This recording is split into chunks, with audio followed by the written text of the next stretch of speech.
Hi guys, I've got the Steve Winwood Strat here that I talked about last week, and I'm going to be working on it for Brian, who's going to be road teching with him on his US tour that's going to happen later this year with John Fogerty. Let's look at some of this guitar's problems and we'll talk about it. Steve Winwood. Main thing is here we've got these 3 holes in the headstock that we don't need.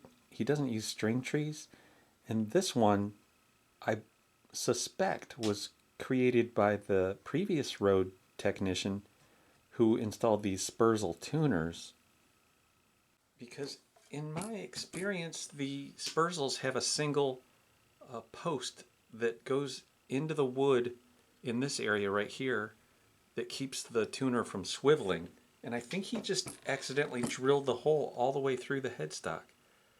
This is going to be a fun little cosmetic repair for today. But there's some interesting electronics in this guitar. It has 3 EMG active single coil pickups, and if it's like his other Strat that I just worked on, there's a battery pack down inside the cavity right underneath these pots. It just kind of free floating.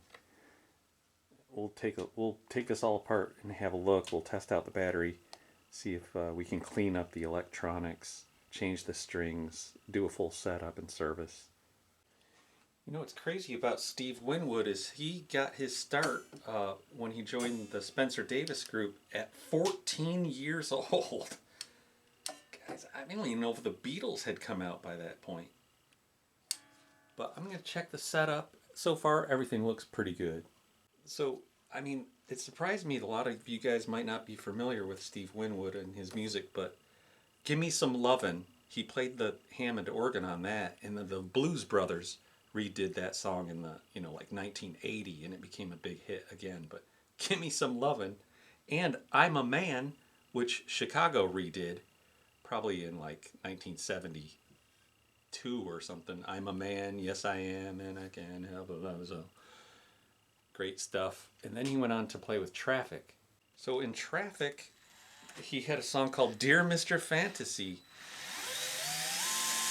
which I guess a lot of you guys aren't going to know this stuff. I grew up listening to this in this song called The Low Spark of High-Heeled Boys. My stepmom's favorite. She loved that song. Now after Traffic, Cream, with Ginger Baker and Jack Bruce, Eric Clapton had just broken up, and they formed a super group called Blind Faith. So it was Eric Clapton and Steve Winwood, and they had some hit songs. I think it was actually a #1 hit record in the US and the UK. And the big hit off that one was Can't Find My Way Home, and I'm wasted and I can't find my way home. God, these tuning machines are awfully tight. I hope I can get them to feel a little looser just by loosening this little screw here on these buttons. Yeah, that seems to work. Especially the B string. God, I had to use that pliers to get that locking wheel to turn. I used my soft grip pliers. But it looks like the previous Rode Tech had used some steel-jawed pliers on those knobs down here. Man, those are chewed up on both guitars. And that's Steve's Breedlove mandolin. That's his stage mandolin. And his solo work in the 80s, he had 2 big hits, Higher Love and Back in the High Life Again. I can't tell you exactly every song he plays, guitar, mandolin, Hammond organ, whatever. I have the Blind Faith and the Traffic albums, or I've had them at some point, but that's his second Strat. And then there's a second mandolin and a nylon string Fender, kind of an acoustic sonic that I'm going to be working on too. And there seems to be like some very exaggerated shim in the pocket here. That neck seems like there's a gap under it. Sea of Joy was one song that I remember off of the Blind Faith album with Eric Clapton. It's kind of a bluesy but somewhat psychedelic tune. Probably wasn't a hit single or anything, but it was one of my favorites anyways. Dear Mr. Fantasy's pretty cool. Everybody knows Dear Mr. Fantasy, right? You guys? Help me out here. Am I getting old? Here's the other Breedlove Mando. It appears that the action's just way too low on this one. We've got plenty of room to raise this up. I don't know what happened there. This is, like I said, maybe the backstage one, not the stage mandolin. The stage mandolin's a little fancier. Look at the wood on the stage mandolin.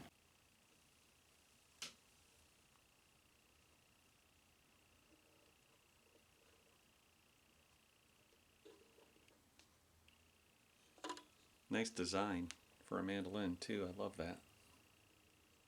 I like the sharp, pointy headstock and the inlays. Nice.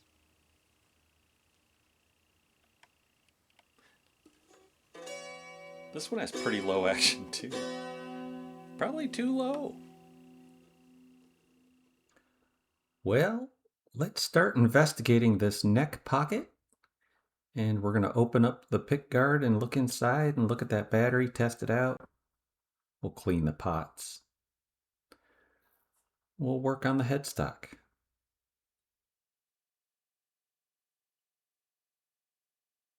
That big hole between the E and A string tuning posts, I'll just fill it in with some master glue gel and a little dowel, and then we'll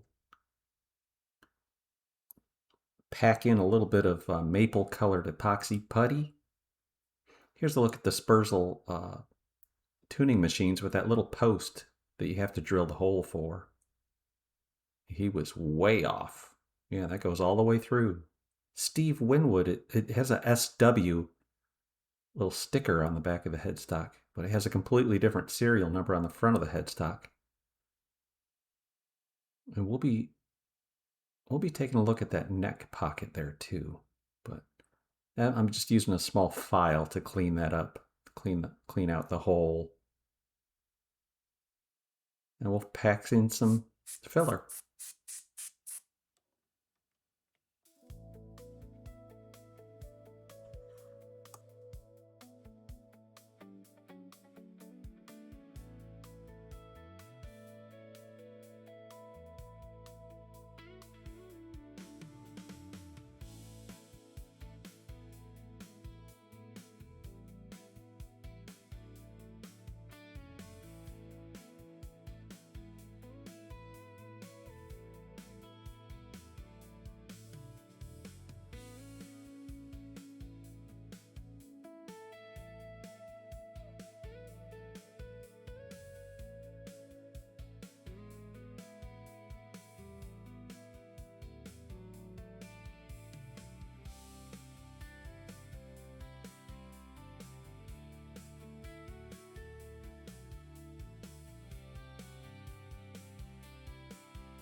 I always mix up more than I need.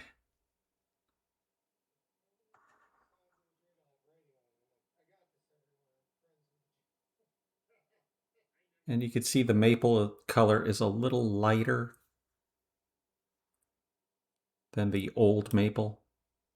So there's a color tone dye called straw. Well, once we sand it smooth or scrape it smooth, I'll dab in a little diluted straw to get it into the ballpark. And as always, I'm not guaranteeing that we're going to get to home plate and have it look brand new like nothing ever happened. That's completely ridiculous. Maybe we'll get to second base, third base, who knows? If we hit it out of the park, it's a bonus, but it's likely not to happen. We got to keep our expectations realistic on, you know, finish repairs.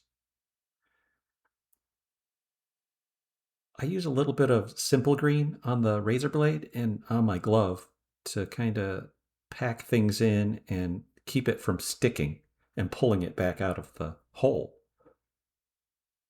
Right there, I've got a little simple green on the Q-tip. You just want to pack it in without pulling it back out. And then maybe clean up a little around the edges where it doesn't go. We'll let it dry for a few hours. Remember those knobs I was talking about? They're really chewed up from some set of pliers, it looks like. Unless Steve likes it like this so he can get a feel for the... He can get a little extra grip. I don't know. I hope I'm not messing this up by smoothing things over. Either I'll be a hero or a jerk. But I don't particularly like the way that feels. We'll clean the jack out with a little naphtha. That was dirty. Things get dirty on the road, those stages, you know. They got a lot of dust and dirt on them.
So what I found in the neck pocket was that this neck doesn't fit this body very well at all. Super sloppy.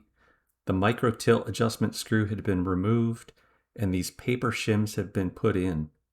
So the angle was good. I'm going to put it back together with this in place for now and decide whether or not we can maybe replace it with a better shim later. We also have his nylon string guitar here for a setup and string change, and I found that this knob fell right off, so I'm going to do something to get that to stay in there. I googled Steve Winwood and this guitar, and it comes up with a video of him doing Can't Find My Way Home with Eric Clapton on stage and Derek Trucks over here on the other side of the stage, but that's the guitar. And yeah, there's Derek Trucks over there, back there behind.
So we're just dabbing in that straw stain to get a feel for how it changes the color, and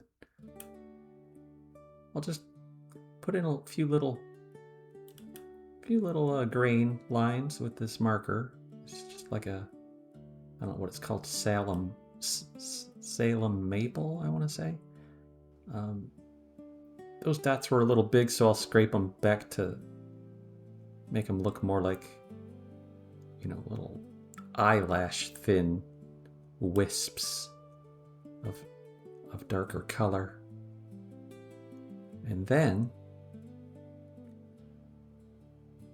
I think we'll go over it with the straw stain again, and that will flow down into these little scratch lines that I'm creating with the X-Acto blade. Just experimenting. It's the best we can do. There's no recipe for this repair. mean, a wooden plug would... See, actually, the reason behind doing this and not doing a dowel is because dowels expose the end grain, which completely soaks in stains and colors, 100% differently than this putty's gonna accept a stain, a color touch-up, that is. And a dowel, the end grain wood of a dowel can look even worse than a hole sometimes. Like a black hole. Well, anywho, I thought this looked, like I said, second base maybe at best. I'll put a little bit of the ultra thin fill and finish from Glue Boost on this really small micro applicator. I dabbed off a little excess moisture off of that too. I just want a super really extra thin protective layer there. Just a couple brush strokes, a little bit of the glue dry accelerator over by the exhaust fan, and a little bit of steel wool to correct the sheen. We don't want two blobs of gloss. This is a satin or flat sheen headstock.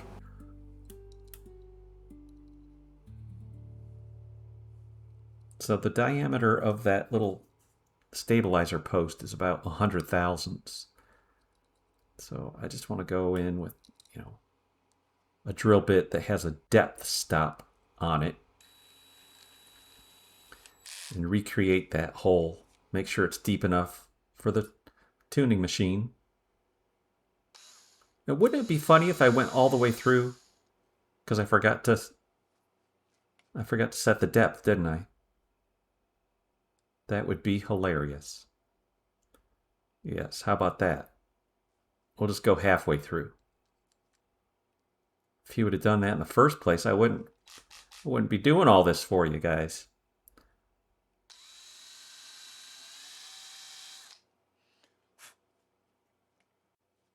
There we go.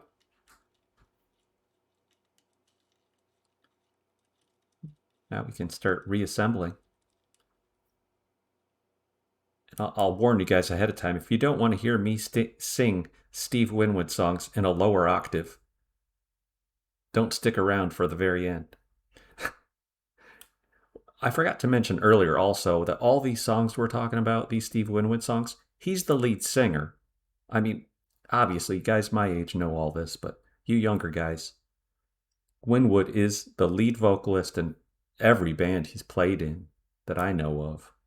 He's got a very signature middle voice, kind of like Steve Perry or Marty from Jefferson Airplane.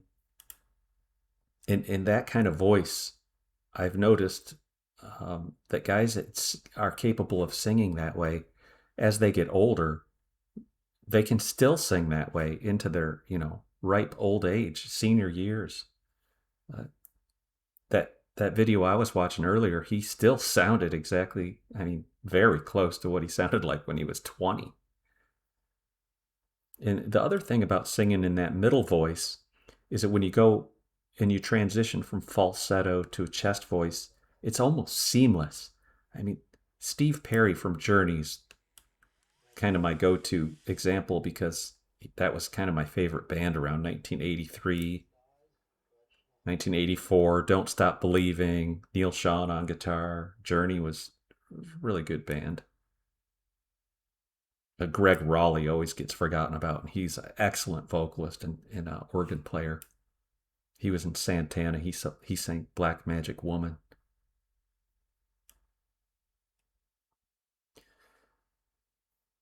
I am a child of the 70s.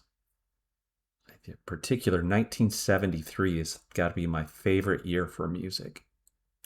Sabbath, Bloody Sabbath, Houses of the Holy, Stevie Wonder, Paul Simon. They all had great big hits back then. Chicago was huge. Bob Seger and the Silver Bullet Band.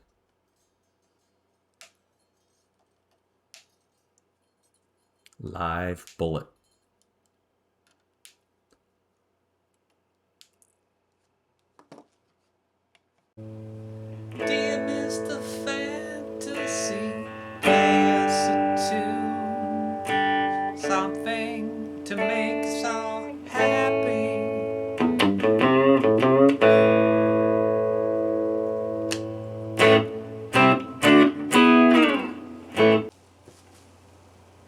look okay.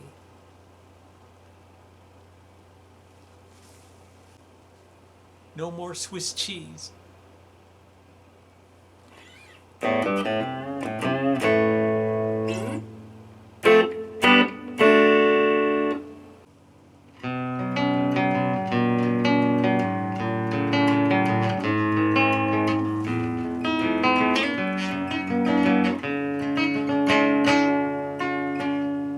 Come down off your throne, leave your body alone. Lord knows you got to change.